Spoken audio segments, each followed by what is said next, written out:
to India and Ireland, round Africa and back again. We don't really need to know just where we'll go. Maybe Canada, then to Brazil, then through the Alpine foothills. All I really want to know is, can we go? Oh baby, can we go? Round and around the globe. Welcome to Take Me With You, episode 27. I'm Ryan, And I'm Cheryl. We are two well-traveled people who want to go everywhere. but that's not going to happen. So instead, we'll travel vicariously by inviting a guest to share their unique travel stories with us. Today we are talking to Beth and Steven. They are an engaged couple who live in LA, and we're going to be planning their honeymoon. Yay! Oh, boy. So welcome, Beth and Steven. Thank you. And Hey, welcome. I say that, and like, we're not planning your honeymoon, but we're like having Aw. Giving us input and giving suggestions. you doing the research legwork of planning your honeymoon. Sweet. Yeah, you've been to where we're going, so we thought we'd ask the experts. Yeah, we're so excited. I called Ryan after we talked about this, and he was like, wait, what? And we were both like, yes, we want to do all of the research and come up with plans for you and plans for people who are not planners and all of that stuff. And so, yeah, but before we get into that, we have a couple interview questions that we ask all of our guests. So each of you can answer them individually because you're not married yet, so maybe you're not completely one person. You're slowly we're morphing working- into one person. We're working on our synchronized question answering. Yes. It's not quite there. Okay. There. Okay, cool. So, so our first question is, why do you travel? To get out of LA Good answer. or to go to LA in like both our cases. Most of my traveling has been done. I actually say probably almost all of my traveling. I can't think of anything. It's been done to go see people. I haven't really done a lot of trips just for the sake of traveling. I go places where I know people. So I'm looking forward to changing that. Why do you travel? Oh, I mean, well, I think there's definitely a lot of travel that involves needing to go see people, especially being in LA. My family's in Texas. There's a lot of like, oh, you gotta go back to Texas for this, go to different places to see relatives. But when it's just like, oh, I'm going to travel somewhere, then it's to go see something new, to experience something. Yeah. Cool. And what type of traveler are you? I was just listening to the episode with Brooke Murdoch, and I think I agree with her stance of having like one thing that you definitely want to do, and then everything else is left up to chance. I would prefer, like, as long as I know where I'm sleeping, everything can be chill and figure it out. I don't want every minute of my day planned because I want it to be relaxing.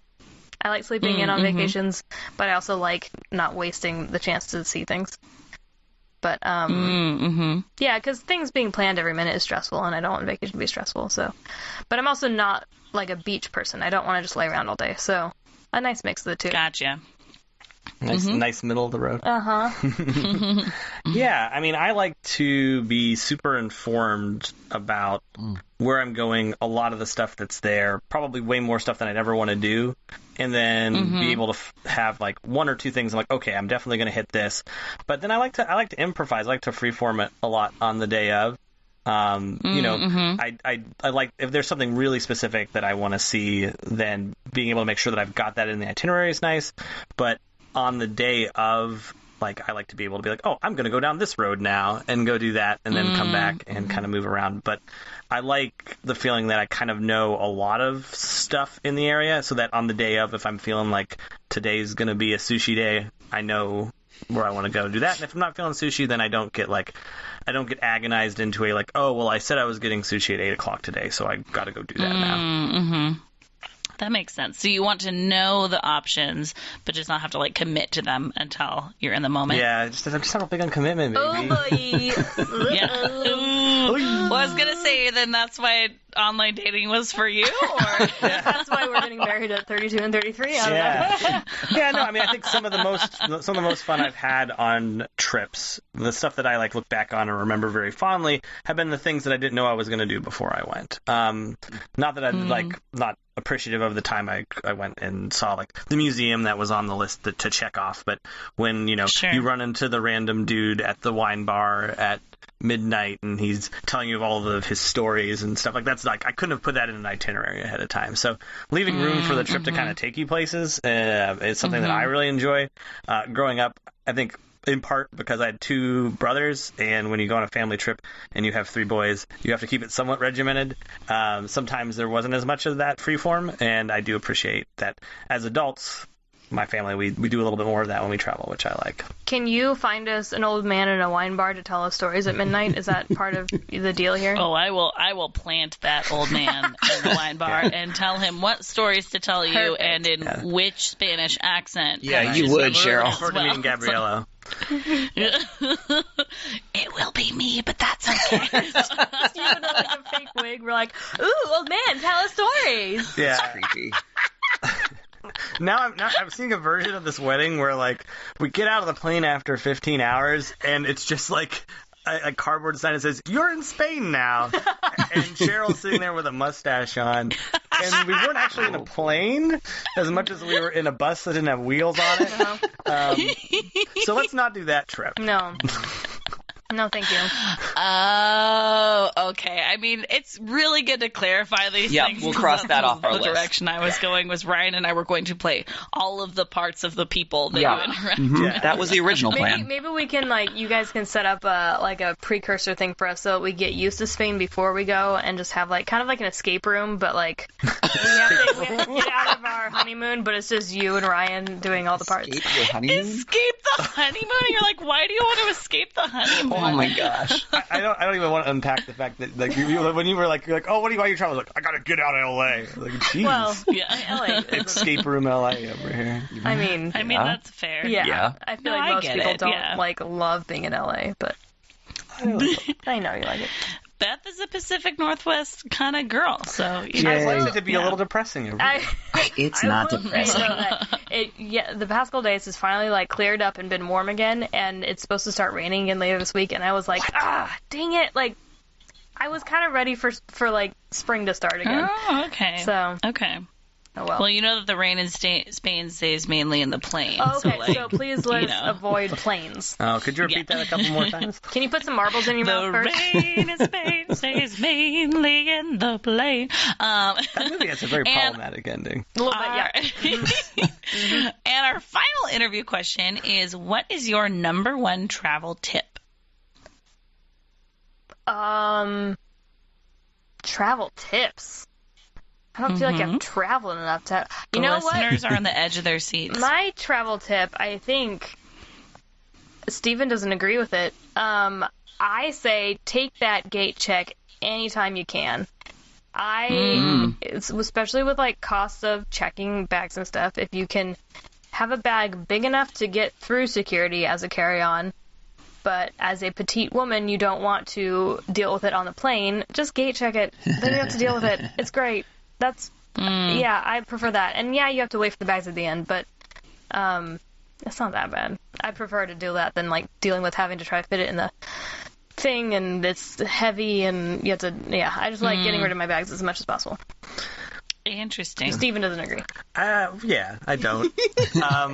You know, I mean, I feel like I need to rebuttal this now. You don't have to. I want to hear You'll just deal with my bags. I want to for hear us, your though. rebuttal because I would also disagree with that, mean, actually, just because of my experience. I also Yeah, mostly have so flown alone for a lot of the time. Yeah. So, like, now that I have someone who's taller and manlier than I, he can put the bags up and deal with it, and it's much easier. But Yeah, I mean, I think for me, like, when I'm headed somewhere, the less I can include other variables into something maybe disappearing on me, the better. I haven't had luggage lost in a while, thankfully, but I did lose some stuff internationally traveling, because you're dealing with more airports and more airplane companies, especially if you're going to be dealing with different things. And the nice thing about having the check bag with you at all times is you put the things in there that you absolutely have to have, and then if your check bag, if you're taking one, disappears, you can still live out of that other bag.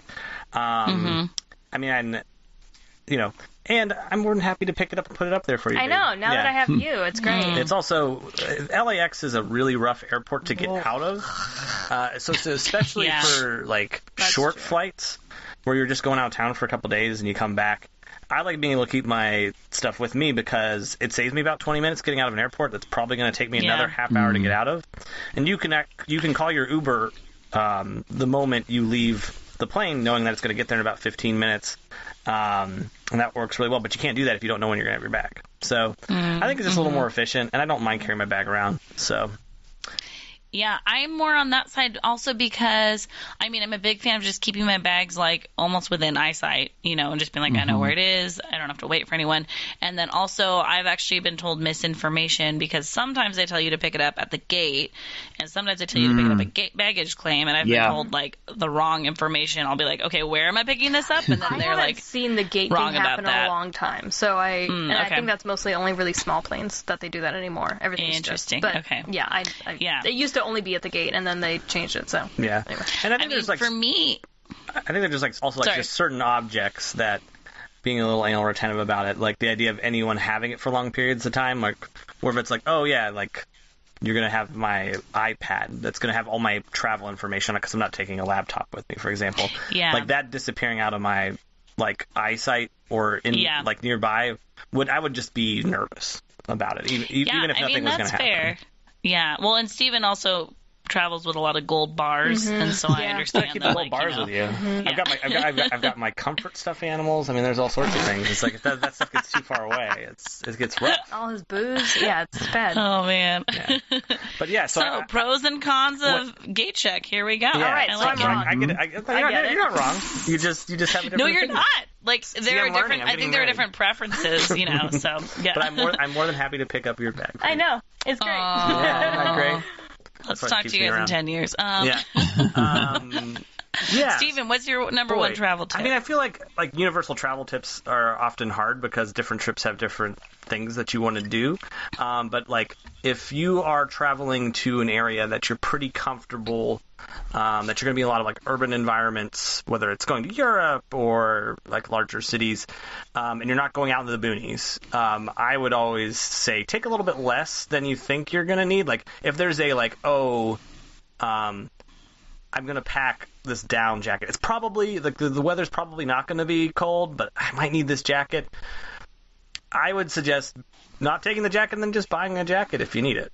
If there's, especially if there's like certain like bulky things. Like I think some people will take like 3 pairs of shoes with them on a trip. And if I'm thinking like, oh, maybe I'm going to go out one night and I want to take a nice pair of shoes for that, then maybe I don't take the nice pair of shoes and grab a pair if it comes up, and then if it doesn't, that's one less thing you have to carry around. But yeah, I think sometimes people, especially when people travel internationally, they take a ton of stuff with them, and then they don't end up using half of it. That's so true, and that is right out of Rick Steve's handbook right there. So good call on that. Yeah.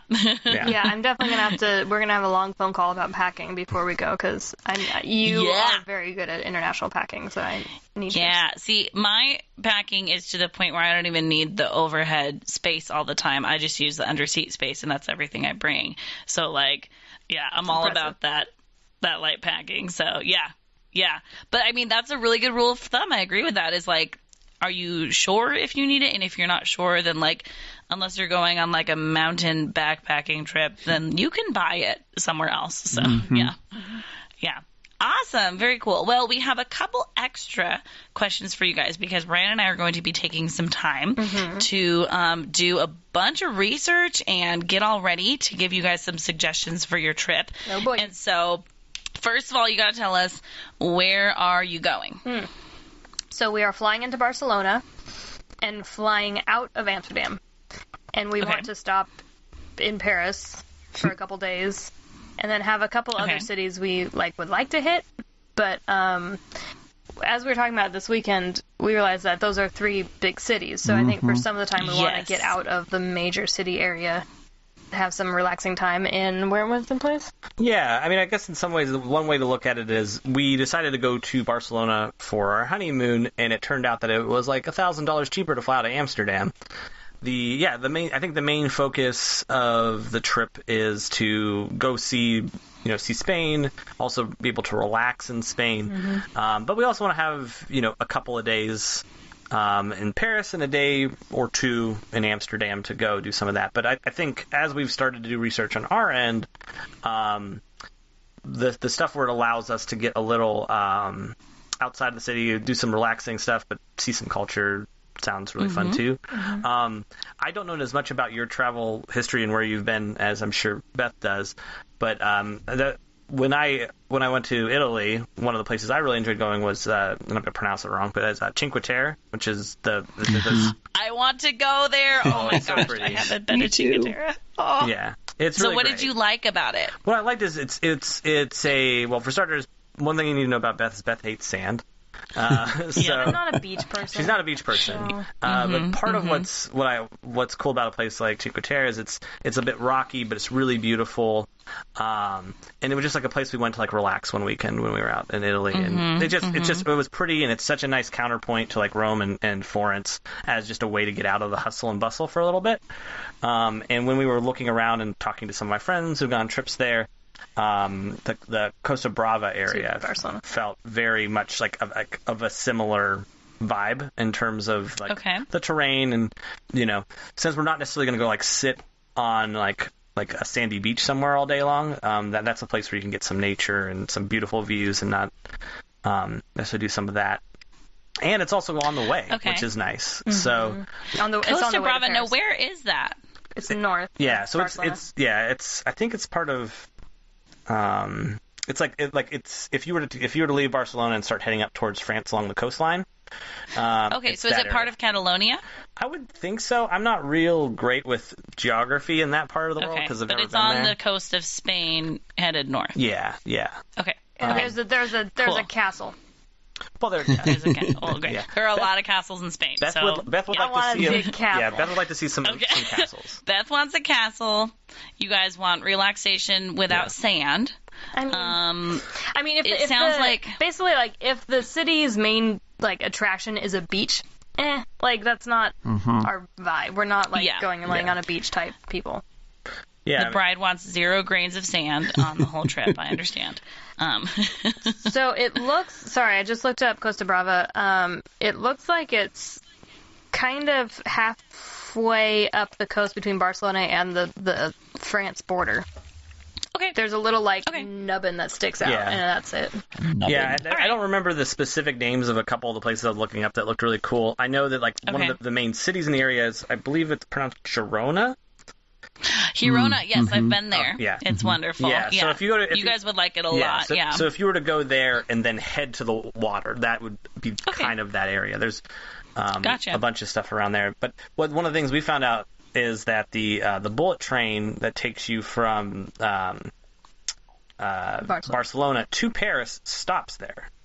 So we could that's it's an easy jump off kind on of our way to Paris. Yeah, so we don't actually, if we did that, we wouldn't have to go back to Barcelona to then head to Paris, which we were thinking we might have to do. So what we were thinking was like spend maybe 2 or 3 days in Barcelona doing Barcelona things, and then heading up there for 3-ish days of relaxation before heading to Paris. Okay. And then a couple days in Paris, and then to Amsterdam. And there was a thought of maybe stopping off in where before Amsterdam? Oh, there was some talk about Brussels, but Brussels on the way. I don't want to. But I didn't want to like jam it in there if it felt like it was too many things. Yeah, I feel like from what I know and can tell of you guys that you're gonna prefer more time in less cities, just because once the number 2 gets thrown around at all in any city, it starts feeling really rushed because one of those 2 days is going to be a travel day. Yeah. And so all of a sudden that becomes like feeling like you're moving constantly. And so, because I've done that where it's like, and then a day here and then 2 days here and then 1 day here. And all of a sudden it's like, oh crap, I'm moving all of the time. I'm on a train every other day. Yeah. And so like we're talking like Barcelona, Costa Brava, Paris, Amsterdam. That's already 4 locations in just under 2 weeks. The 2 weeks includes the flights, right? Yeah, it's Monday to Monday. Yeah. Okay. Like you're landing and then flying out. We on land those on days, Tuesdays and then land on a Tuesday and leave on a Monday. Is that right? That sounds about right. Yeah. Okay. So, yeah. Yeah, so I mean, my initial thought would be don't do more than 4 if you're looking at under 2 weeks. Fair. Like, Yeah. I don't think that's going to feel very relaxing to you guys. Nope, not at all. And then, I mean, I think what are... Yeah, I mean, I think if we were to stick to that kind of an itinerary, one of the things I really like about that is you are going a lot of places, but the only one of those stops that's over, maybe even over an hour and a half is, well, I guess it would be like 2 to 3 hours from Paris to Amsterdam. But there's just that one longer 5-hour train ride from, is it Girona? Is that Yeah. from there to Paris? Yeah. It's not long travel. That's the one long travel, but the rest of them are pretty more hoppy. And I think, I mean, I definitely have an appetite for if there's something cool that's, you know, an hour and a half away by train or a bus or whatever, and like doing day trips. I don't got any problem with that either. Okay. But there's probably plenty to do in all the cities. Well, So there's no way we're going to see 2 to 3 everything. days in these cities, like, it's... I don't even know if you're going to want to leave and do other day trips in addition to, like, these already feel like day trips in a sense. So, like, I think you'll be plenty. Yeah.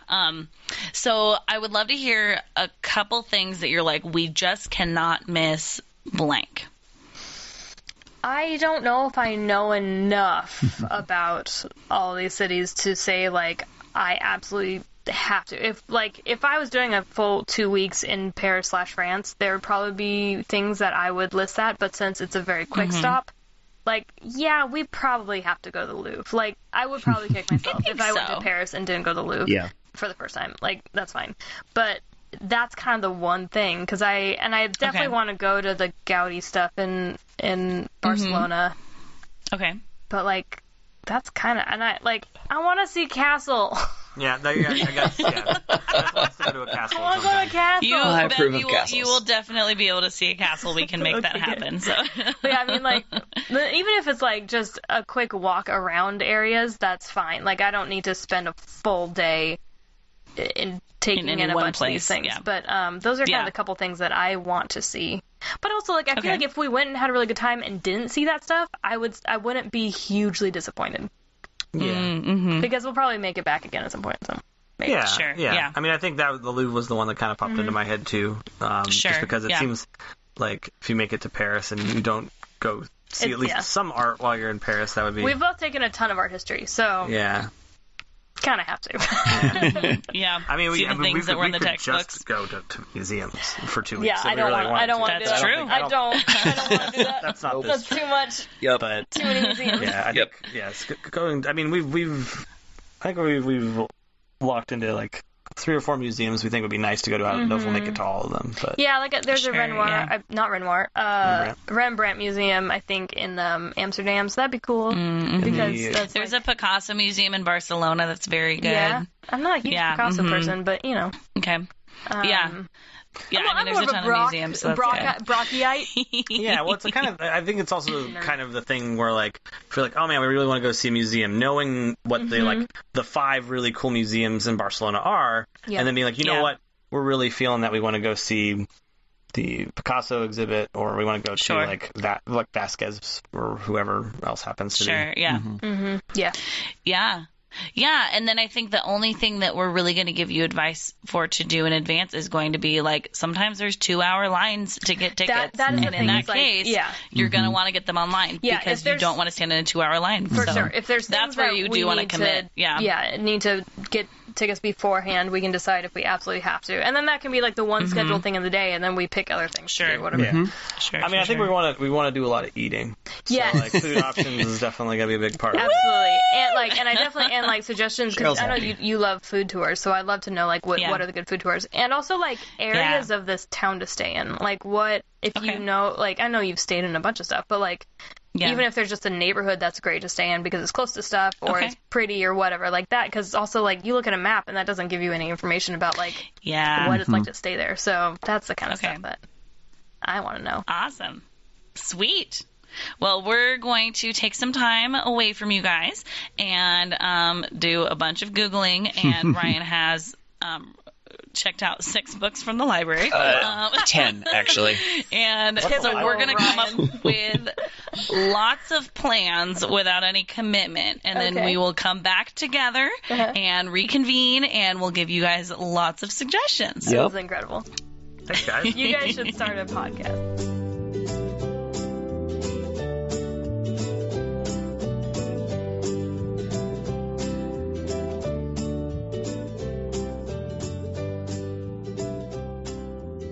So Cheryl and I just spent some time doing some research and trying to find some information, and now we have Stephen and Beth back with us. Welcome back. We've been hiding in the closet, and it's been really dark and boring. I mean, I didn't want to say anything. Hurry up.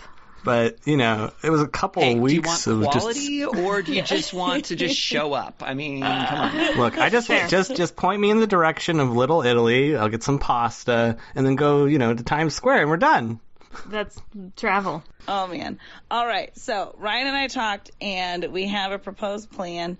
We're going to start with a proposed oh, my gosh. Are they proposing to us? Of where we as we are proposing. I require you put down a blanket. We propose that since we planned the trip, we get to go on it. Ooh. Oh, I mean, do you really want to? Yes. I mean, it sounds like fun. Okay. That would be a great idea for a podcast, guys, where you want to go on places that people come on. You should totally do that. Just follow them on their trips. I like it. I like it. It's got some buzz. Yeah. Do you get it? All right. So we're going to start with the overall, calendar that we're thinking would be good. So Ryan's going to tell you about that with some reasoning behind it. Okay. Yeah, so just to kind of give you the overview based on sort of the constraints and things that you told us about and where you're going to be when you're flying in, when you're flying out, all of that sort of stuff. So just to kind of set the stage, big picture, and then we'll go into each of the 3 cities and some of the things that we found that we think could be cool for you. I think big picture, it's your honeymoon. So whatever things you want to do those things. And the things you don't want to do, don't do those things. Well, this has been a great episode. There you go. Our plan is do whatever you want. I appreciate that you guys found your truth, and we'll go use that. Truth, exactly. Follow your heart. So you guys are flying out on a Monday, is that correct? Yes.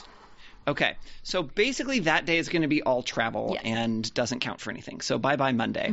So then so we've got Tuesday, we figured you'd be arriving, and based on the times of all the flights and things, you probably aren't going to get a whole lot actually accomplished like that day in a city. Depending on when your flight actually lands, you may have some time in Barcelona to walk around or whatever, and then my suggestion, do you guys know when you land?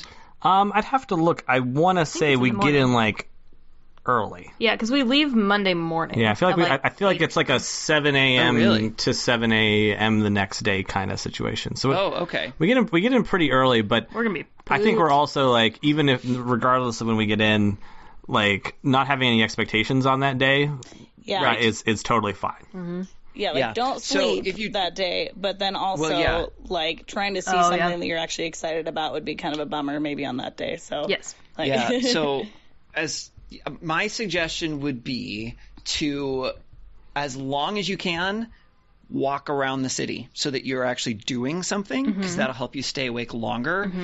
And the longer you can keep yourself awake on that first day in Europe, the faster you'll get over jet lag. Oh, okay. So if you're I'm super tired, I'm just going to take a nap or whatever, you can do that. Don't do it. But it's going to make it take that much longer before you get over jet lag. Okay. Yeah. So, good to know. And really the first day is kind of the most important. So, I wouldn't pick the most important thing that you want to see that day because you may only half remember You're it. on thin ice, Ryan, telling me not to nap.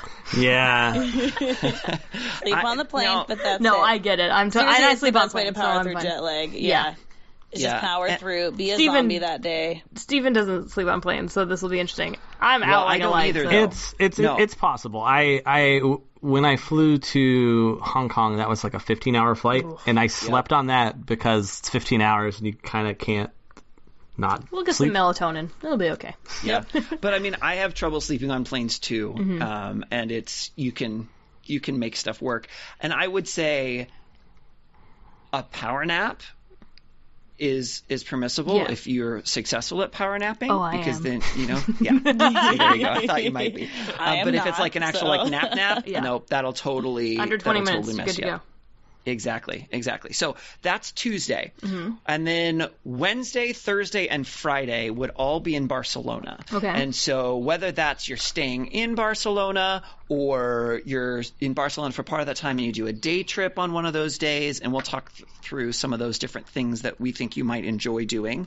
But sort of like 3 days sort of in Barcelona. And then so that puts you on Saturday. And that's where you would head up to Girona and kind of the Costa Brava area. Cool. And that, again, is flexible. So one of the things, as Cheryl and I was looking at this, this is a fast trip because you've got 3 cities and they're not close to each other. And we would both recommend more time in fewer places than less time in more places. Yep. Yeah. So just kind of deciding what that looks like for both of you. And that's, you know, again, depending on what you decide and what you're looking for, depends on what that is. You can totally do all 3 of these regions or areas in the amount of time that you have. Yeah. But like moving even just from Barcelona up to Girona or Costa Brava or whatever, every time you travel, you lose time. Now, it's not very far away, so that's the advantage there. And it sounds like you guys are very excited about Costa Brava. So, I don't know about you. Yeah. I am. yeah. There's Yeah, a castle. exactly. And so maybe you guys actually want to spend more time in Costa Brava and do day trips even down to Barcelona or areas there from Costa Brava instead. Interesting. Okay. But that's, The bummer again, up about to you guys. that is that transportation over there looks like way more difficult than transportation Yes. in Barcelona. Okay. And so that's going to add additional time getting out to the coast. And then you have to remember that all of that is going to be with your luggage with you as well. Yeah. And so that's just something to think about. Yeah. So that gets you through Saturday and Sunday. So you suggest Girona just Saturday and Sunday? That's what we have right now, but what we had talked about was you can flex that time for how much of that time you want in Costa Brava and how much of that time you want in Barcelona. Okay. Got it. So again, it's your trip. So there are a lot more things in and around Barcelona than are in and around Costa Brava. But if you want more just downtime, just hanging out, then Costa Brava is great for that. And there are quite a few things sort of in the Girona and Figueres, or however you pronounce that are in that region. There are several things you could do there too. So it's not that you can't, there's nothing to do up there, but it would definitely be a slower pace. Cool. And less stuff there, which may be exactly what you're looking for. And then we were saying Monday, that next Monday would probably be the travel day getting to Paris. Okay. And then we've got 3 days in Paris, so Tuesday, Wednesday, Thursday. Because again, the train was what? It was like a 6-hour train, I think. Yeah, it's slightly shorter if you pick it up in Girona, which is nice that you can do that. Yeah. Yeah.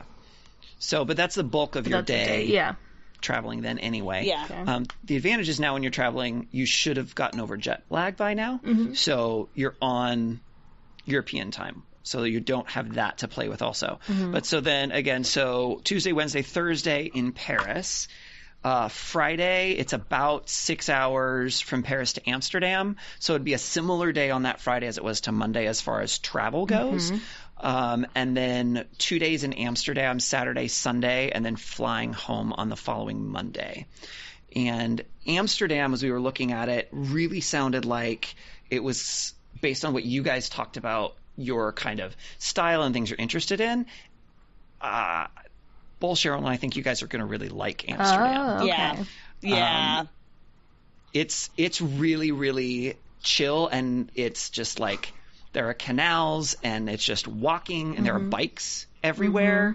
And it's all about just kind of like sitting and people watching and enjoying cafes and things like that. So that's why we had 2 days there. Of course, you could shift those days to whatever things you guys were more interested in doing.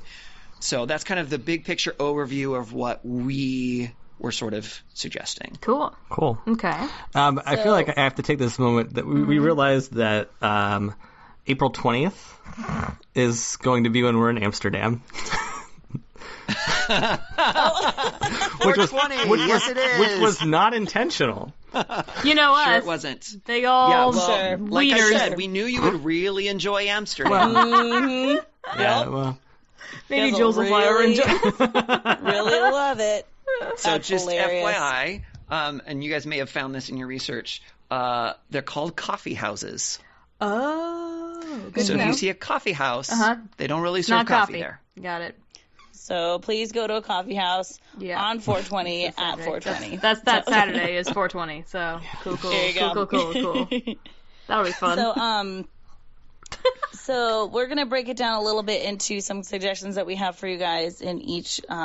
We're kind of saying 3 cities because we're figuring if you go to Costa Brava, that like you can kind of, I don't know. We haven't. I mean, I've been to Girona. Girona's awesome. You would love it. And then beyond that, so we're going to talk about Barcelona, Paris, and Amsterdam. So in Barcelona, if you have 3 days there, I'm going to give you my suggestions for what I think you would like a lot for those 3 days. Okay. So I think you would like Montjuic a lot. So if you want to look, it might help if you look at a map and look up Montjuic, which is Montjuic. I believe it's a Catalonian word. Juic. Oh, C. there it is. I found it. So you can see kind of where it is compared to the rest of the city. So it's slightly, it's just like south of the rest of the city pretty much, but really close. Like I've walked from there to the city center before.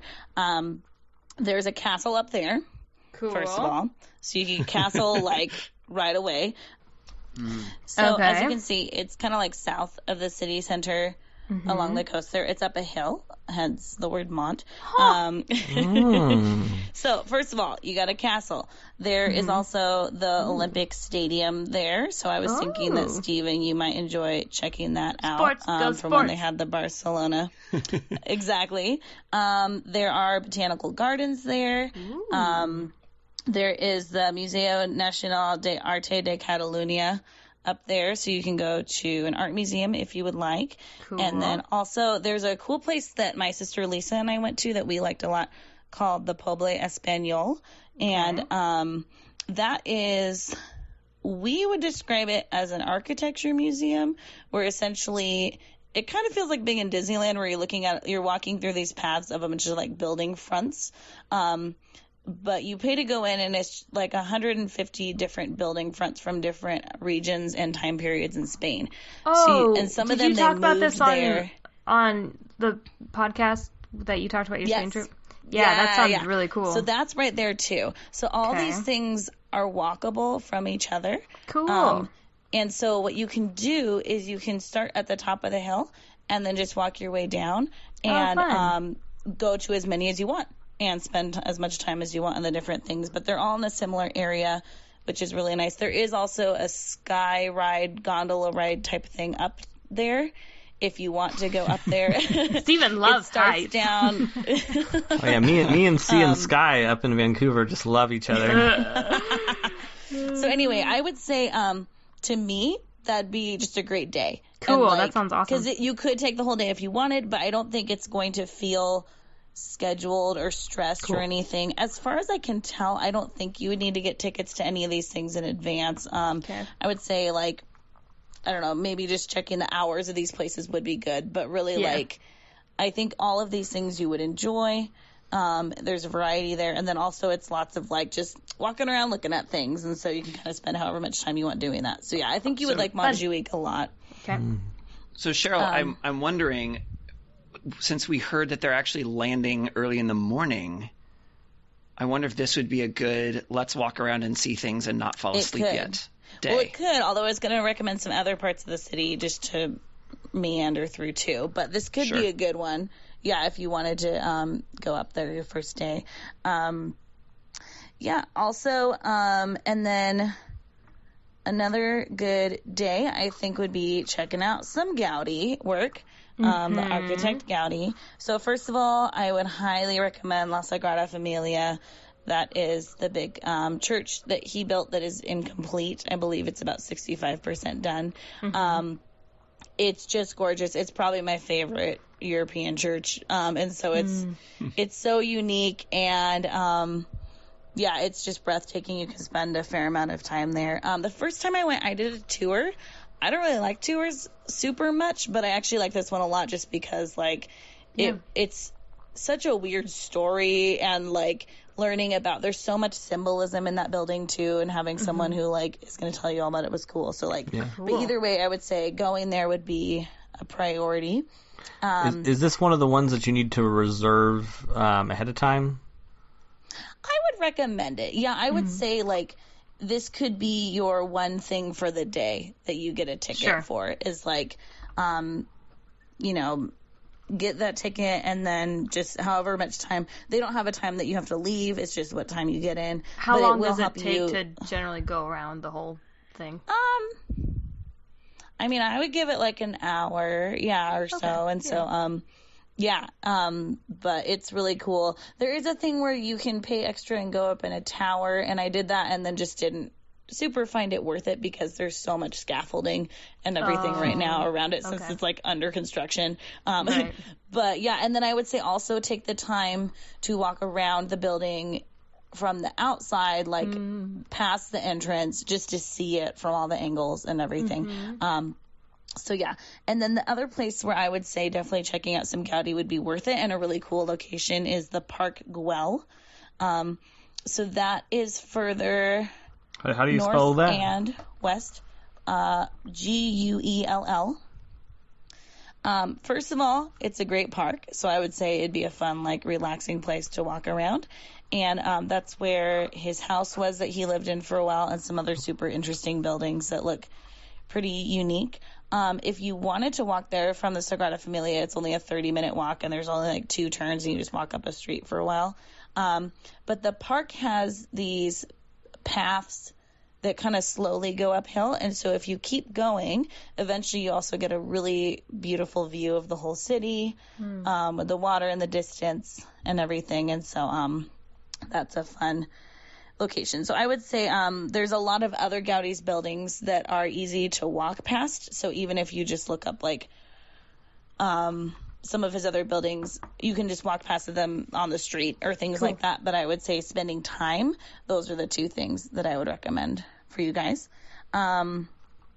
If you want to do a day trip out of Barcelona, Ryan and I have a clear favorite that he's pretty jealous about. And I did not do when I went there last time, and he's kind of disappointed. Ignored my recommendation. Okay. I don't know what that means. It's not a castle, but it looks like a castle. It's another very cool building, and it's in the mountains, and so it's like it's built into the side of a mountain. Yes, it looks very cool. Like so, it's an area called Montserrat. Yeah.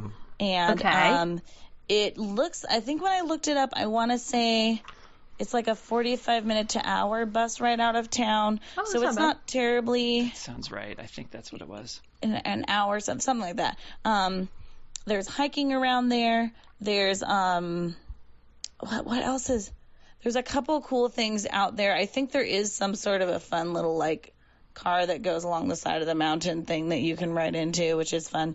But the building itself, if you just want to look it up, Brian, do you have the spelling correct on this one? I think so. Okay, so look up Monserrat. Well, it may be only 1 T. I'm familiar with this because of a font. Oh my gosh. Called Montserrat? Yeah, one of my clients uses that font. That's funny. And so I looked it up years ago. Ooh. Yeah, it's very cool. That's cool. Whoa, it's real pretty inside. Right? Yeah. Wow. So I think it's a lot of what you would like there. I'm kind of bummed I haven't gone there. Wow. So yeah, I would say, like, if you're going to do a 3-day in Barcelona and you want one of those to be a little day trip, it looks very cool. Yeah. And it's up in the mountains, which looks really fun. So there's different options to actually get up there. Okay. So you can take a train or a cable car or what they call a rack train. And so, Stephen, if you're not so keen on the whole, like, hanging from a cable, you guys could just take the train. And that would be an option to get up there also. It just depends, you know. And that could be a game day decision. Oh yeah, I mean- I've been on plenty of inclines that are totally fine. There's some of them are a little on the rickety end. Did Ryan just make a sports metaphor? So here's the funny thing is I did not even register that was sports related at all. You meant like D&D Who game taught day. you that? Yeah. Who taught you those words? Tabletop game day. Where did you hear Probably that kind my of talk? students. Not around this house. Who taught you that? Look, I mean, Where I did think you hear both that? teams played hard. Oh boy. Oh man. Yeah. And then it a looks few rad. other things around Barcelona that I think would be fun. There is an aquarium, so if you guys are aquarium people, I would imagine that would be a really cool one because it's on the Mediterranean. Sure. The food tour that I went on is called Secret Food Tours. Secret food Secret food tours. Cool. And in addition to being a good food tour, we also walked around a really cool neighborhood there, Cool. which was great. And then there is the Catalonian Art Museum, which also just looked like a cool building in addition to being a cool museum. And then also just walking along Las Ramblas, I would recommend. It's just a famous street, and it's so big that there's like a middle section where you can walk along and actually like eat at little restaurants and stuff too. And Cool. there's a famous market there, the Mercado de Boqueria. So those would be some other things that I think that would be fun as well. With a food tour, I would recommend, if you do one in any of these cities, doing it towards the start of your time there, because the tour guide gives so many suggestions of other places to eat and other things to check out that it would be fun to have time to do that. So like if they're like, oh, here's 5 other restaurants I love, and it's like your last day there, then it's kind of a bummer. So I would Right. say like doing that towards the start of your time in any of these cities would be really cool. So yeah, that's How thoughts long on do food tours Barcelona. usually go for? Like 2 to 4 hours. Oh, okay. It'll say on it how long it is. Oh, I okay. believe Yeah, it this probably one just was 2 depends or on what 3 they want to hours. do. Like I Yeah, know and how many when I was locations they're doing going to and stuff. some looking, like there is like a food and wine Montserrat tour that you can do. But I think that was probably a longer one because you have to like transport your Get way there. out there and back. Ooh, Yeah. but if they would also provide the transportation, that would be pretty rad. So That's Yeah, true. Yeah. Sometimes taking the organized thing makes life a lot easier. yeah. It I'm definitely fine can. with being a That's very tourist. true. That's cool with me. Yeah. Cool. And then as far as places to stay, I stayed in a place that Rick Steves personally recommended to me. Rick Steve. Your Through personal writing friend about it. Rick Steves. BFF, Mr. Steve. He wrote about it in his book, and then Ryan read the book, and then Ryan told me about it. So it's a personal recommendation. Basically a personal recommendation. Yeah. As personal as it gets. I loved it. It's called the Fashion House B&B. Okay. It's Very fashion. there's like 10 rooms or something like that. They put out a really good breakfast in this courtyard that feels like you're like in the middle of nowhere, nature-y courtyard, but you're like in the middle of a hopping city. But as far as like its location, it was a really nice centralized location. And it's in a building that has a lot of other stuff in it too. So they just give you like a key for the building. So like, but it's like super quiet. They're really nice accommodations, and then just like, yeah, really peaceful and stuff there. Cool. So in the midst of Barcelona is just hopping. It's a busy city. There's motorcycles everywhere. It's fast. There's a ton of people. And so I think in the midst of that, it was nice to like, have a peaceful place to stay and everything. Yeah. So, Cool. That sounds cool. Is there like a particular neighborhood of town that you would suggest looking at? Because it's always possible things could be booked. But like, is there like oh, this is a good part of town to like narrow your search to? the Gothic Quarter is a very cool area. Let's see, what else? Who are you? Also, like, the neighborhood on the other side of that street, La Ribera, is good. I think anything, like, around there is going to be really convenient. Cool. There is an Arc de Triomphe, and so I would say check that out. There's also that, you can probably see that, like, giant park that's right there. That's a fun area to walk around. By the zoo? There's a zoo.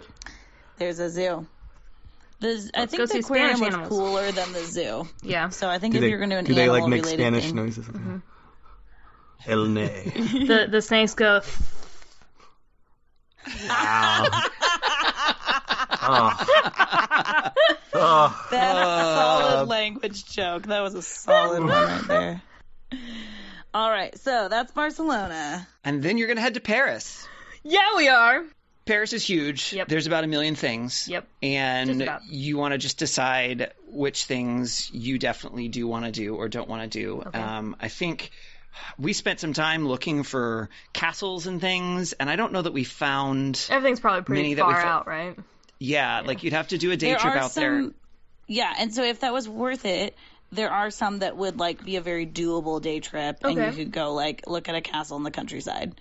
That's just like take public transportation out there. Yeah. So, or Yeah. like a bus, like an Yeah. organized take Yeah. the people in Tour. Paris to go see the There's thing. probably yeah. enough in Paris. to- Yeah, I feel like Entertain us. Yeah, I think for us, especially if we're only going to do a couple of days in Paris, there's Yeah. going to be more than enough to Yeah. fill our time there. Yep. Although, And a lot of the Unless if you're going, unless if you're gonna do a day trip outside of Paris and you want to see a castle, do you know what I'm getting at? I have a guess. Versailles. No. I mean, that's a palace. I mean, The Versailles is Sleeping cool, Beauty but one? like Getting warmer. Disneyland Paris. Oh no, we're not going to Disney. We live can an hour drive. away from the main Disneyland. Yeah, we're we not going in Europe. It has a castle and it's in Paris. Apparently, We the did. current Disneyland castle is completely like boarded up, under construction. You can't see it at all right now. Well, bummer. you better just go to the one in Paris then. Well, okay. I'm sure they've discounted tickets. Nope. Okay, so a couple of key things. So the Louvre. I know both of you are artists, so I don't know how much interest you have in the Louvre. We're going. Because you can do better. yes. But I mean, so here's But my that's thing. half I'm the not. fun is like walking up to me like, meh. I've seen bigger. It's whatever. So Please I'm take a definitely picture where you're not. snubbing the Mona Lisa because that would be very Oh my gosh, for sure, because so not worth it. Yeah. It's disappointing. It's very But disappointing. you have to go see it. So here's the thing. Yes. I went to the Louvre, and I would definitely recommend going to the Louvre, and I'm not an art person. So if you are art people, then definitely go to the Louvre. You for sure want to get tickets ahead of time for the Louvre. Because the line, you could be standing in line for hours if you don't have tickets ahead of time, depending on how busy it is.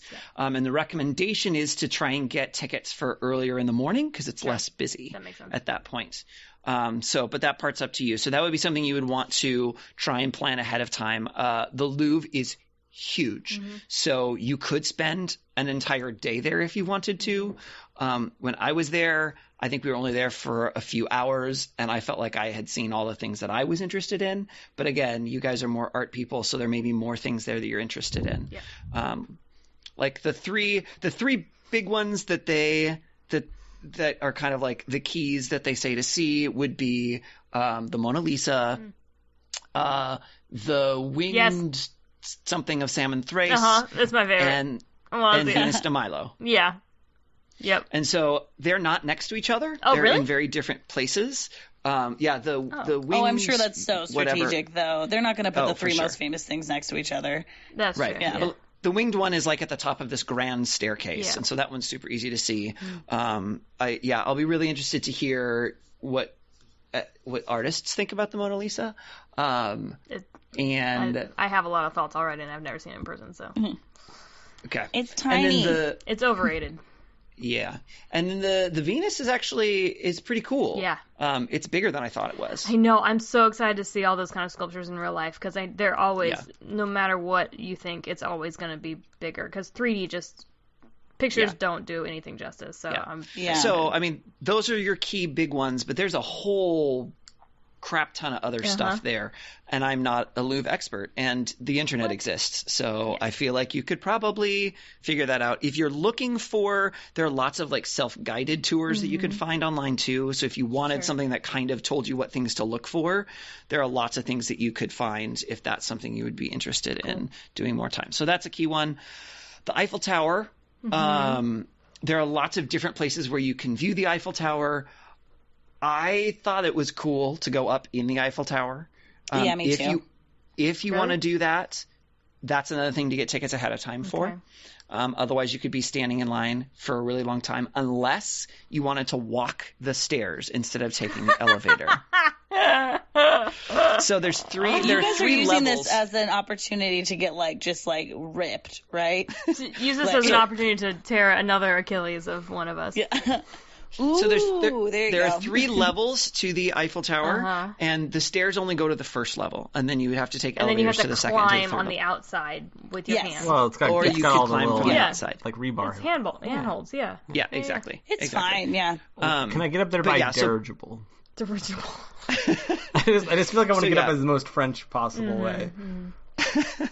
So both Cheryl and I would recommend the Eiffel Tower. Yes, okay, so it's very touristy, but it's really cool. And when you get to the top, even if you don't go to the whole top, even just go to the first or the second level, it still gives you a really good view of Paris. And so that is really cool to be able to kind of see the city kind of spread out and stuff. So it's definitely worth seeing that. The other thing to be aware of is they do the twinkle lights at night, but it's only for 5 minutes at a very specific time that I don't remember what it is. But you can look that up. And so if you want to see the twinkle lights, you can, make sure you time that. The other thing that you could do with that, there are lots of river cruises that go down the Seine. And those can be a lot of fun because they are not fast. And then you get to kind of see things and you can kind of chill. There are some dinner river cruises that you can do. So you could have dinner on the river while you're cruising. You'll go past Notre Dame and a whole bunch of the sites that you can see from the Seine.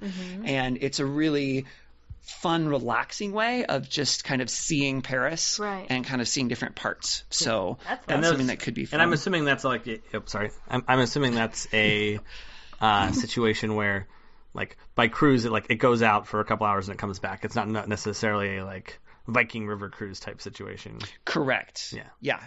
It's not a down the whole Seine. It's just in Paris, just for an hour or two. Yeah, so you can do just the kind of just touristy sightsee ones where they'll you can pick up the little wand thing and it'll narrate to you, or you can do the ones with dinner and fancy or whatever. So there's a wide range of prices and options of things that you can do. Also, I would highly recommend walking along the river.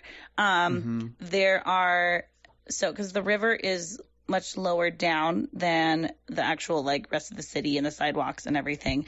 And so, but there are sidewalks right along the river that you can take. And the last time I went there, I was just there for the day for a layover. And there's it reminded me of Green Lake in Seattle or something like that, where everybody's out for their Sunday morning run. There's all these fun little tiny kind of food truck type of restaurant-y things. There's random exercise equipment for people who are out exercising to stop and do things. There's little playgrounds. And so it was just, and then you pass underneath all the different bridges because there's a ton of bridges along there, obviously, and they're all different. And so it's really fun to see the styles of the different bridges as well. And then I accidentally found the one with the locks on them. Just because I was what's on that bridge? And then I was oh, it's locks. And so I went and took pictures of them. So I would say either I feel way. Every big European town now has a lock bridge. I think it's the thing now. Yeah, that's very true. Is it from a movie? Yeah. Is it I think it started in a movie? It's Paris. The Paris thing? They definitely have it in Florence as well. So a few of the other sites, Notre Dame is really cool. Then there's, a lot of the kind of other places like the Arc de Triomphe and the Champs-Élysées and some of those places that you can just kind of walk through and do. They do the hop on, hop off tour bus things if that's something that you want to do. I think Paris, unless it's pouring rain or something, it's more fun to walk or to use the metro or whatever, just to kind of get a better flavor of the city. But if you're pressed for time or it's wet and gross, you can always do that. A couple other places that you could potentially tour, and then 2 day trip suggestions. So one is Sainte-Chapelle, which is a church that is known for the best stained glass in the world. Wow, that's quite the statement. And it doesn't look like a church from the outside. So it has some weird government building that's kind of around it. And when I was there, I didn't get to go in. Oh. So go in for me, please. Okay. And did you say this is a day trip to get to this, or No, sorry. This one is still in Paris. Gotcha. Let's see. So if you go to the Opera Populaire, they do a Phantom of the Opera tour. What? Yeah.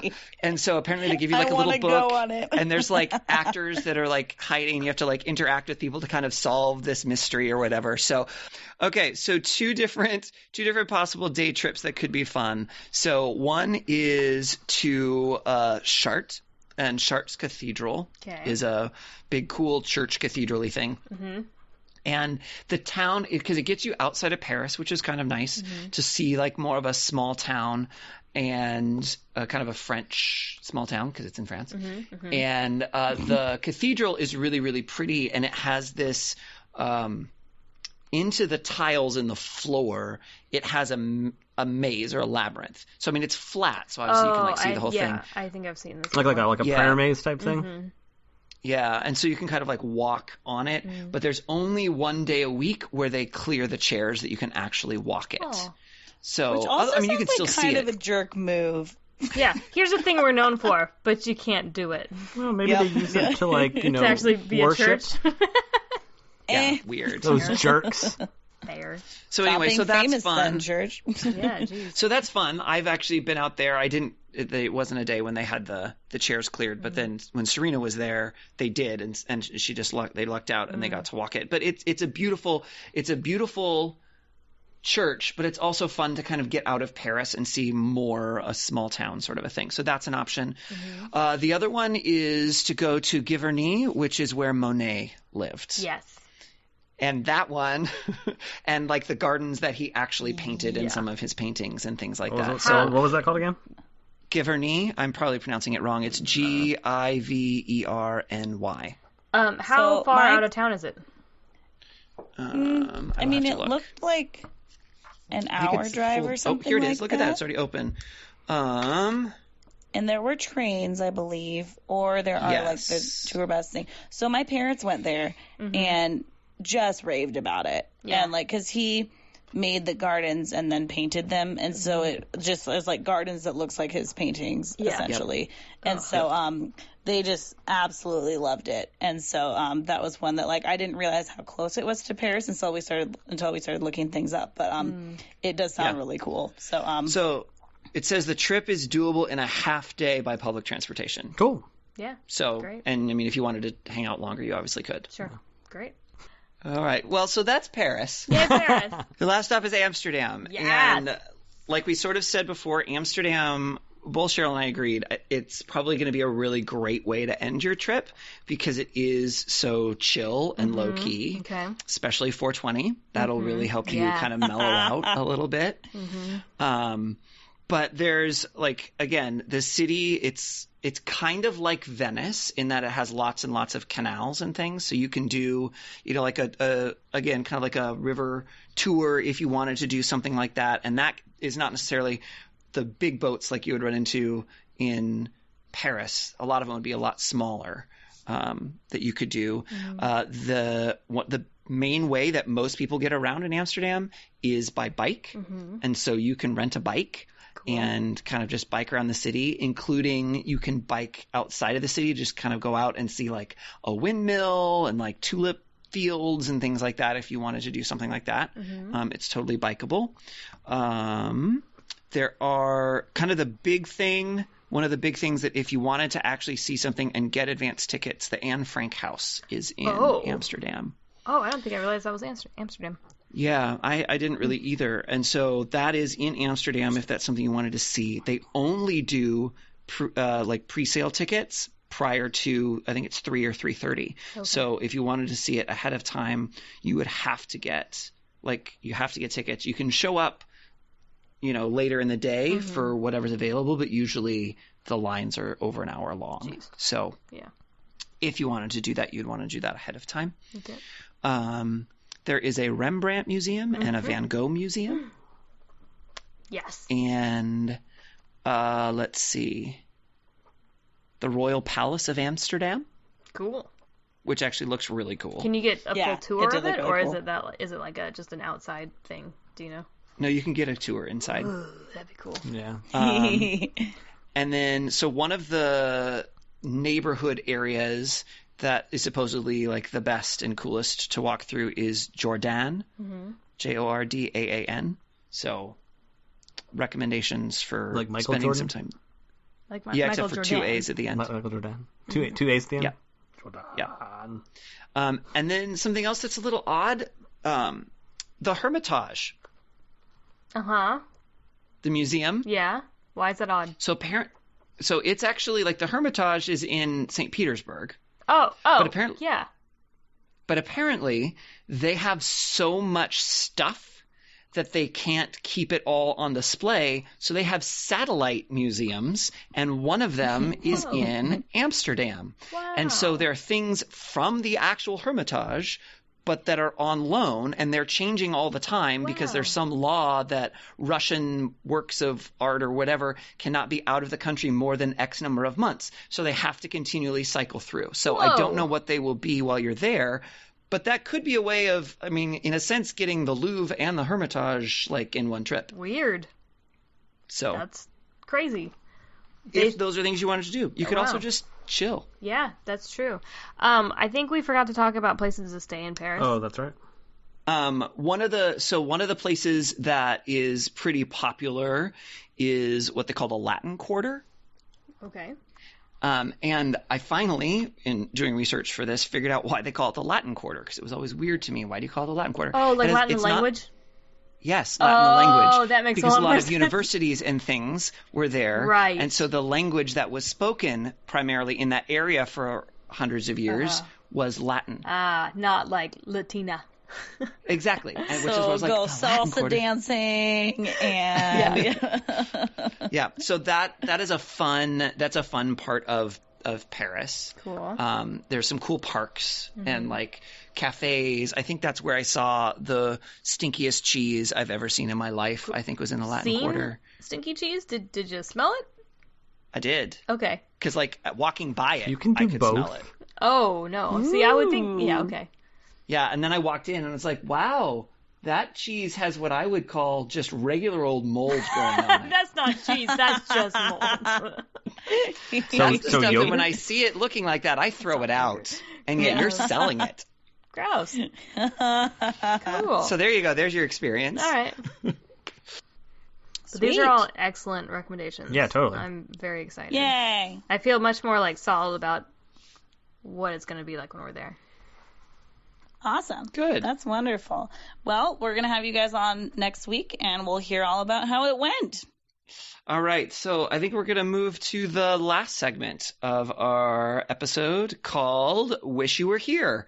During this segment, each of us is going to highlight an attraction somewhere from travels, places we've been in the past, not related to this upcoming honeymoon trip at all. And so we're each going to kind of share something just as a suggestion. So, Beth, Steven, would one of you like to go first?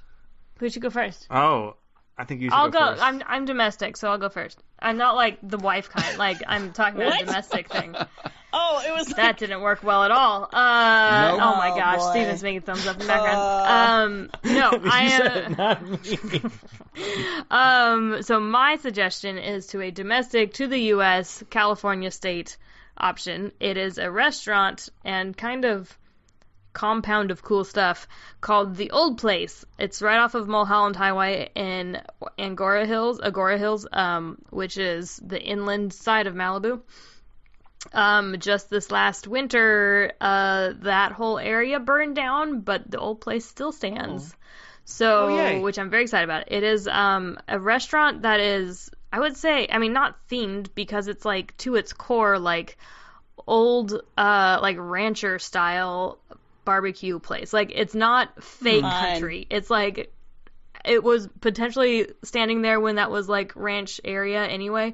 It's like a lot of skulls and like just like cool old stuff called The Old Place. It's a tiny little restaurant. I think there's 4 booths and a bar.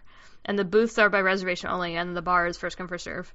They do all their barbecuing on site and smoke everything and the food is incredible. We went there for breakfast one morning of the weekend that he proposed because it was just down the street from where we were staying, and we just it had good reviews. I don't know, and it was a really good breakfast, just absolutely incredible. And then we've been back twice since. At least another time. It's really great. And by barbecue, it's they have really good steaks. Yeah. And the breakfast we had there was phenomenal. But it just feels just so authentically itself, which is often hard to find in the Malibu, West Hollywood area between the two. But the area, just driving back through Agora Hills, the inland pretty. side of Malibu, when you get up into the hills, often doesn't get as much love as the water side, but it's absolutely beautiful out there. Yeah. It's my favorite place. But also, next door to that is a wine tasting area for Malibu Winery, I think is. It's a ton of ton of wines. It's a whole huge tasting room that you can do flights or a whole bunch of stuff. And they have cute little gift shop and fun stuff. And then next to that is a French antique import store. And by antiques, I mean full columns and fireplaces and furniture and art and it's big old stuff that super rich people shop for their houses. It's not oh, what a cute little antique store that we get on the west side of the country. It's everything is imported from France. It's beautiful. Yeah, I mean, nobody can afford anything in there if they don't already live in Malibu. Oh, yeah. It's really cool. But it's so fun to walk around in it, and it's in this old house that you just kind of walk through, and it's such a cool place that you can go put your name in on the reservation list, hop over to get some wine. If your name comes up, they'll come over and find you. They're like, "Oh, you're gonna be over there? Cool, we'll come and get you." Yeah. Everyone's cool. really nice, and because it's such a small place, it's like somebody took a ghost town, and made it into a place with a restaurant stuff. And the buildings are very old. I think there's in the actual little town itself that's right there has a name, and I think that used to be the post office and stuff. And the only way to do reservations is to call and leave it on their answering machine. They do not have they are very old school. It's really great. And they during the nice weather days, I mean it's California, so most of the days they have artists and other artisans out there on the porch selling stuff. There's a guy who's an artist who's always out there, and the last time we were there, we talked to him for an hour while we were waiting. He was super cool. So it's just this wonderful place. And there's also a coffee shop attached. That's right. There's a coffee shop in the back too. So you can just make your way down these couple little buildings, and it's so good. The food's not cheap, but it's totally worth it. It's a really fun just date night or little stop. And then you get to drive through these winding roads on the way back. You can either go back down to the water and down, or out more inland and hit the freeway. It's so pretty. And cool. When everything was on fire, we were... Yeah. Cheryl, when you're here, we can go. Yes! When everything was on fire, we were really scared that it was on fire. But on their Instagram, they're we're still standing. So they're open now and everything. So the bridge to the old place melted. It was so hot. Yeah. The area across the street from it is completely charred, but somehow the old place is still there. Still standing. So go to the old place. It's great. Yeah. Cool. Sweet. Cool. Well, I kind of comboed that one, but I do have one as well. This is not domestic. This is in Hong Kong. I wish I knew what the letters stood for, but it's called the PMQ. It used to be a police barracks, and it's been turned into an artist commune. And so it's got all sorts of random stuff in it. I'm sure this was over a year ago. I'm sure different things have moved in and out of it, but it's got a real bohemian feel to it. But the one thing specifically in there that's really amazing is this thing called Sake Central, which it seems a little weird to get sake in China, but this stuff was super legit. The food was amazing. The guy who runs the place, I feel like he just is the guy to know for connections all over town for different other restaurants and things. And when I went with my brothers, we literally just we walked in not knowing what the thing was to have a drink while we were waiting for dinner reservations. Never bothered to show up to dinner, and ended up doing all sorts of other things off of his recommendations that night, and then took all of his recommendations and did them all over Japan when we were there the next week. So really cool. Even if you're not into sake, the PMQ is just a really interesting slice of sort of bohemian creative Hong Kong life. Interesting. Very cool. Cool. Cheryl, what about you? What's your wish you were here? All right, so we're going to go over to the East Coast. And mine is called the Maparium. The Maparium. Oh, I remember you Yes. telling me about this. I'm very excited to hear about it. Yeah, so it sounds fake, but it is Yep. not. And I even it's in Boston. And as I was looking at this place, I was like, but is it real? Or maybe it's just it's only a model. So but it is real. So it is inside of the Mary Baker Eddy Library. And the Maparium is a room. You pay I don't know, $6 admission for it or something like that to go in. You are also not allowed to take pictures in there, which was a bummer for me. But there are pictures on the internet, and you stand on the inside. I know. You guys both Google at the same time. It's really cool. A globe. Yeah. So you stand on a bridge on the inside of a 3-story stained glass globe. Huh. And they've reversed it so that it ends up looking normal to you. Because if you were actually on the inside of the globe, then all the countries would look backwards. Right. So and So it's technically incorrect. Well, it's like Well, they now it's took also a out of globe and date. turned it inside out, and now you're on the inside. Yeah, so it was made in the 30s, although there are panels, and I think they are able to update the panels individually. But it's stained glass, and then it's lit from behind, and they can also change the colors of everything. So they did one setting where it was just all green. Wow. And they did all these different ones, and then they play a very cheesy song about the world, and I don't know, if it feels like a song that you'd hear in 5th grade, and they different countries light up at different times, which is very cheesy, and then also just so impressive. And then the acoustics in there are really cool, so you can stand one person on one side of the bridge and one on the other, and whisper and hear the other person, and then if you're in the middle, you just hear your voice it's a microphone, and so yeah, they only let in a handful of people at once, and they give you I want to say 15 minutes or more where you just get to be in there looking at it, and it's just incredible. It's very cool. The funny thing is this library that it's in, it's a Christian Science library, and then they really try to start selling you on their religion too, which is kind of its own. They're you just want to come here and read, and then they tell you all about this woman, Mary Baker Eddy, and all the great things she did. And you're like, okay, can I see the stained glass, please? And so I think they also try to use that as a way to get people in their Christian Science reading room or whatever. But it is so cool. So yeah, check out the Maparium. All right, Ryan, how about you? So I'm going to go, for my Wish You Were Here, I'm going to go back to Iceland again. Ooh. All right. Because Iceland's amazing. So my Wish You Were Here is actually in Reykjavik, the capital, and it's the church. It's the Lutheran church that's there. And you've probably seen it in images before. It's fairly well known. I am not going to be able to pronounce it correctly. You don't speak Icelandic? I don't speak Icelandic, although I do have an Icelandic student this year. Wow. So it's That's cool. Hallgrímskirkja, something like Yep. that. Sure. You nailed it. You got it Well, right. yeah, Good That's job. not quite it. But anyway, it's amazing. It's super, super tall, and the outside is modeled after the columnar basalts. So it has those geometric, big, huge, tall columns, Oh, wow. and it kind of swoops up sort of to the steeple, and the entire outside is modeled after those columnar basalts. And it beautiful. looks really, really cool. It looks like something out of Lord of the Rings. It does. Yeah, it kind of looks like not Minas Isengard. Tirith. Gondor. Yeah, that's the one. Yeah, it We're does. No, it nerds. totally does. Where's the tree?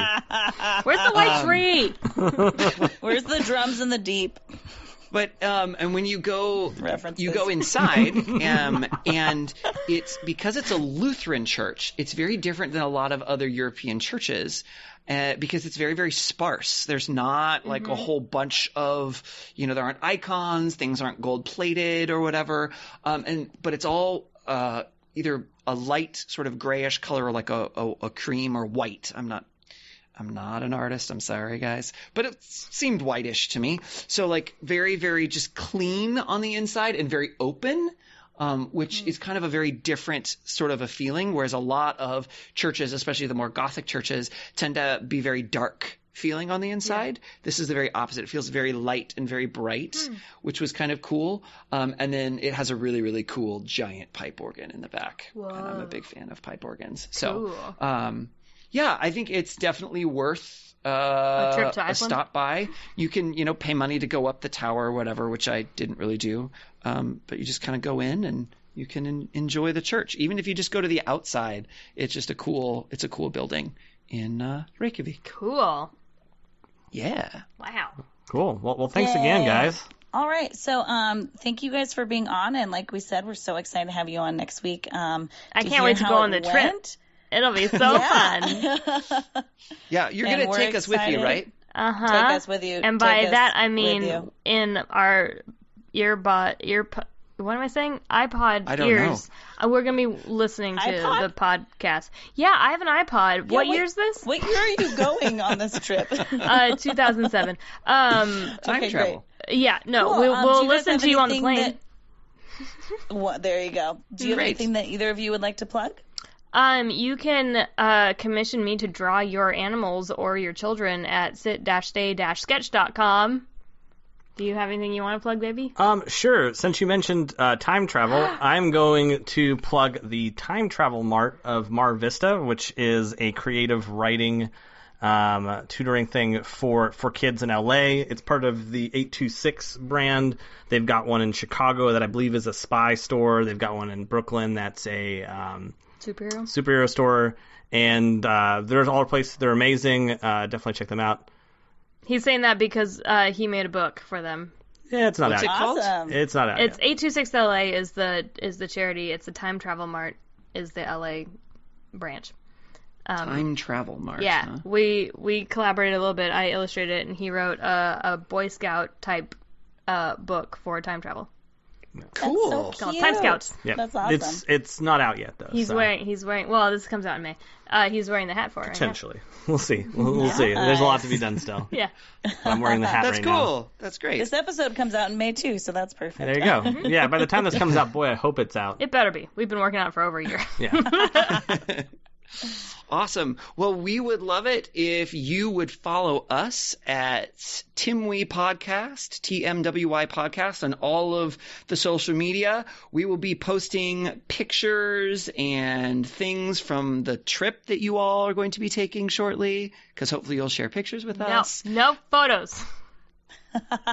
Okay, never mind. We will not be posting photos because they're stingy. Take memories. But we will be posting other great things, so we would love it if you would follow us. You can also email us at timwepodcast@gmail.com and send us questions, travel stories, and more. Yeah, or if you don't want to email, you could give us a call and leave us a voicemail at 406-763-8699. That's 406-POD-TIMWY. And you can also send us a text message. If you just want that immediate feedback right there, you could even do that. Please, we would love it if you would rate and review us and subscribe on whatever podcasting device you happen to be listening to us on, even if it is an iPod, like Beth? Yeah. I live in 2007 constantly. As always, thank you so much to Beth for our artwork. Hey, that's me. What?